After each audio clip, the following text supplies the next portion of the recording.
और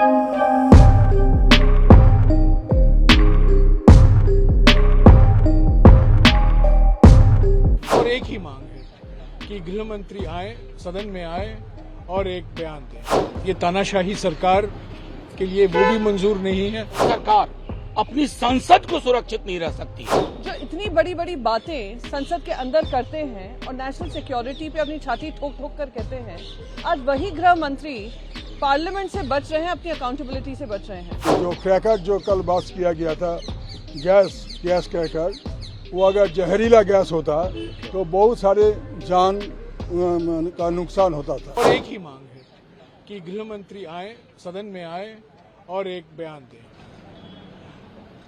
ये तानाशाही सरकार के लिए वो भी मंजूर नहीं है। हमने बार बार कोशिश की कि नेता प्रतिपक्ष राज्यसभा में उनको मौका दिया जाए कि ये मुद्दा उठाने के लिए, क्योंकि ये बहुत गंभीर मामला है। कल जो हुआ, जो सुरक्षा प्रावधानों का उल्लंघन हुआ, बहुत गंभीर मसला है और इस पर कार्रवाई तो हो रही है, पर हम गृह मंत्री की ओर से एक बयान चाहते हैं। कल भी हमने मांग की थी, आज भी हमने मांग की है और कल भी हम करते रहेंगे। जब तक गृह मंत्री नहीं आएंगे, बयान नहीं देंगे, सदन की चलने की संभावना बहुत कम है। हम रचनात्मक सहयोग में विश्वास रखते हैं।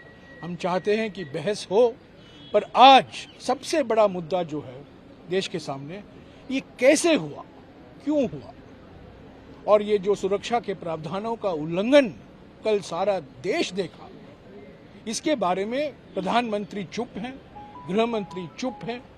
वो आए दोनों सदनों में, एक बयान दें, उसके बाद सदन की कार्रवाई चलती रहे। ये सबको मालूम है कि 4 दिसंबर से आज कल तक हमारा सदन दोनों कक्ष ठीक से कार्रवाई चल रहा था, लेकिन कल जो घटना घटी, जो कि जयराम रमेश जी ने विस्तार से बोला, उस घटना के कारण आज दोनों सदनों में ये मांग थे इंडिया अलायंस की ओर से कि गृह मंत्री जी आएँ और दोनों सदन में बयान दें, उसके बाद इसके बारे में चर्चा हो।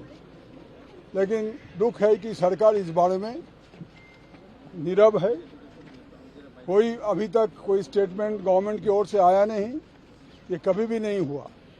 2001 में जब यहाँ पे हमला हुआ था संसद में, उस समय हमारे जो सिक्योरिटी गार्ड से अपना जान गंवाई, लेकिन किसी को आतंकवादी को अंदर जाने नहीं दिया।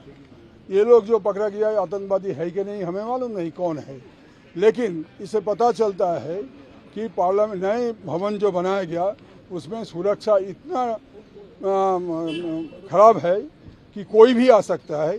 और अगर जो क्रैकर जो कल बात किया गया था, गैस क्रैकर, वो अगर जहरीला गैस होता तो बहुत सारे जान का नुकसान होने का संभावना था। तो आज सुबह से हम वही मांग पर खड़े हुए थे दोनों सदनों में। दुख की बात है कि हमारे पार्टी के लीडर, तृणमूल कांग्रेस के लीडर डेरेक ओब्रायन जी को सदन से निष्कासन का आदेश दिया गया।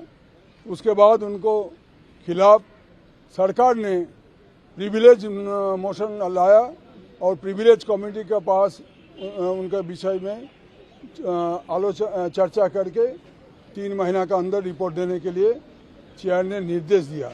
इसको हम ये जो कुछ भी घटा आज, इसको हम निंदा करते हैं कड़ी से कड़ी शब्दों से, कि जहां कल क्या हुआ था इस बारे में सारा देश जानना चाहते हैं, इसको छिपाने के लिए, इसको नज़र घुमाने के लिए ये सारे चीज़ किया जा रहा है। एक महत्वपूर्ण पहलू ये है कि संसद के अंदर ये बात जब होती है, इस तरह का कुकृत्य होता है, तो ये सिर्फ संसद का मामला नहीं है, ये सुरक्षा का मामला है। जो व्यक्ति, जो सरकार अपनी संसद को सुरक्षित नहीं रह सकती है, देश उनके हाथों में सुरक्षित।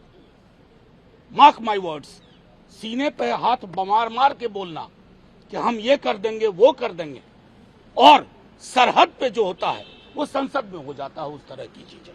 तो हम तो कहेंगे आपके हाथ में देश सुरक्षित नहीं है, इसलिए आप 48 घंटे के बावजूद, 48वां घंटा होगा, 24 घंटे आप सामने नहीं आ रहे हैं। आइए, पूरा पक्ष रखिए।